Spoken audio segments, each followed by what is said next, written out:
ایک بھائی ہمارے درس میں آئے تو وہ 2-3 دفعہ درس میں آئے. پھر مجھے انہوں نے کہا جی میں نے آپ سے ایک بات کرنی ہے. میں نے کہا بتائیں. کہتے ہیں جی میں مسلسل 2-3 دفعہ یہ خواب دیکھ چکا ہوں, تو میں نے اس کی تعبیر آپ سے پوچھی. کہتے ہیں میں تو آپ کو جانتا ہی نہیں تھا, مجھے تو خواب میں اشارہ ہوا. اسرائیل عالمگیر کے رہنے والے تھے, ابھی بھی ہیں ماشاءاللہ. تو وہ کہتے ہیں مجھے خواب میں, کہتے ہیں میں مرشد کی تلاش میں تھا, پیر فقیری کی لائن میں تھا نا, تو کہتے ہیں مجھے نا اس طرح زیارت ہوئی ایک بندے کی جو کالی پگڑی باندھتا ہے اور وہ درس و تدریس کرتا ہے, حالانکہ میں اس وقت نہیں باندھتا تھا. کہتے ہیں مجھے 2-3 دفعہ یہ خواب آیا نا, تو مجھے یہ آپ کی شکل نقش ہو گئی. میں آپ کو جانتا بھی نہیں تھا کیونکہ یوٹیوب پہ اس طریقے سے اس وقت اتنا عام نہیں ہوا تھا, ویسے ہی چاندے کی لیکچر چڑھے ہوئے تھے. کہتے ہیں میں بریلویوں کے, دیوبندیوں کے, اپنے علماء کے پاس گیا, جس طرح مجھے بار بار ایک خواب آتا ہے اور اس طرح ایک بندہ نظر آتا ہے. انہوں نے کہا جناب تو مرشد لب گئے. بہت سارے مرشد لب ایسی پتہ نہیں کہ شاید لبی ہے, کیونکہ ان کو یہ نہیں پتا تھا کہ بندہ کون ہے. وہ کسی کی دعوت پہ ایک دفعہ یہاں ویسے ہی آئے نا, تو انہوں نے دیکھا نا, تو اب وہ مجھے بڑے غور سے دیکھ رہے ہیں, لیکن میں نے تو پہنی ہوئی تھی ٹوپی. وہ کہتے تھے شکل وہی ہے لیکن یہ تو ٹوپی ہے. تو لیکن مجھ سے نہیں انہوں نے بات کی. مجھ سے انہوں نے نا فون پہ نا عثمان بھائی سے نمبر لے کے مجھے کال کی. ان دنوں میں فون بھی سن رہے. انہوں نے کہا جی علی بھائی آپ کا گھر کدھر ہے؟ میں نے بتایا فلاں جگہ پہ.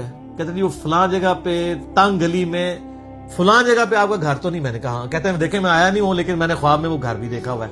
ان دنوں میں گھر میں لیکچر دیتا تھا اتوار کا نا, بیٹھک چھوٹی سی لوگ ہوتے تھے.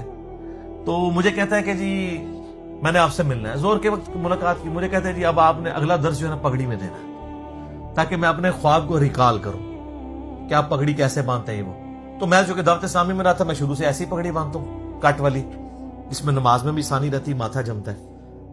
تو میں نے جب یعنی اگلا درس میں نے پگڑی میں دیا, 2 درس ہوتے تھے, ایک ہفتے کا یہاں پہ ہوتا تھا, اتوار کا وہاں پہ. تو اتوار کا درس, یہ بات ہے اپریل 2011 کی, اس سے پہلے میرے سارے درس ٹوپی میں ہیں. سارے کتنے 20-25 ہوں گے, سے زیادہ نہیں, اس کے بعد ہزاروں اس میں.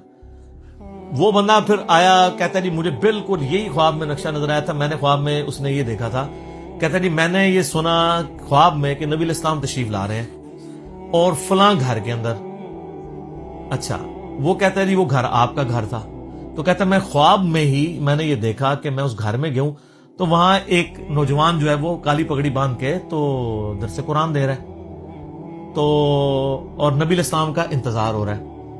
تو بس اس کے بعد میری آنکھ کھل جاتی تھی, یہ مجھے خواب نظر آتا. تو مجھے کہنے لگا جی اب آپ پگڑی کو پکا کر لیں. ویسے وہ خود ننگے سر ہے. بہرحال میں نے اس کو پھر لے لیا, لیکن یہ میں نے باتیں آپ سے اس لیے شیئر نہیں کی ہیں کہ اس کے بعد میں نے کوئی چندہ بک قائم کرنی ہے, یا میں نے کوئی نذرانہ کھولنا ہے, یا میں نے کوئی اشتہار چھاپنا ہے اور میں نے جناب اعلان کروا دینا ہے. کچھ بھی نہیں. سرسری سوال آیا تھا, دنیا میں ہی بندہ ہوں گا جو یہ سب کچھ کرنے کے بعد, اور کئی ایک خواب جو میری ذات سے بھی ریلیٹڈ ہے اور کئی لوگوں اوروں نے بھی دیکھے ہیں, ان کو بیان کیے بغیر میں پھر کہوں گا کہ یہ دین کتابوں میں ہے, بابوں اور خوابوں میں نہیں ہے. بہرحال یہ ضرور ہمیں دعا کرنی چاہیے کہ اللہ تعالیٰ ہمیں نبی الاسلام کی خواب میں بار بار زیارت نصیب فرمائے, آمین. ہمیں ایمان و عافیت کے ساتھ مدینہ شریف میں موت نصیب فرمائے, آمین. بقیہ غرقد میں مدفن نصیب فرمائے, آمین.